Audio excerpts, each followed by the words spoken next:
Bonjour à tous et bienvenue au Palais du Thau à Reims. Musée de l'histoire des sacres, le Palais du Thau est aussi le musée de l'œuvre de la cathédrale. Il présente notamment des témoignages de l'art de la sculpture du XIIIe siècle. Pour preuve, ces hauts-reliefs qui se trouvent dans la salle du Goliath au Palais du Thau. On parle de hauts-reliefs dans la mesure où les sujets se détachent fortement de la paroi dans laquelle ils ont été sculptés. Ces hauts-reliefs illustrent des épisodes de la Bible.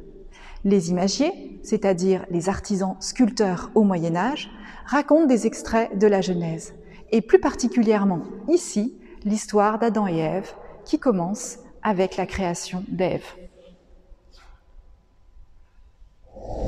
Après avoir créé le monde et modelé Adam avec la glaise tirée du sol, Dieu a façonné Ève qu'il sort de la côte d'Adam.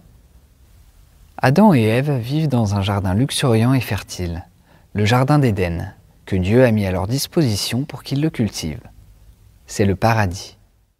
Le troisième haut-relief de cette série représente le Dieu créateur, qui ressemble ici au Christ avec son âme crucifère, sa barbe et ses cheveux longs. La délicatesse des drapés de la tunique et l'expressivité de l'attitude placent ces voussoirs parmi les toutes premières sculptures purement gothiques de la cathédrale de Reims vers 1240. Lorsque Dieu offre à l'homme le jardin d'Éden, il lui interdit néanmoins de manger le fruit de l'arbre de la connaissance du bien et du mal.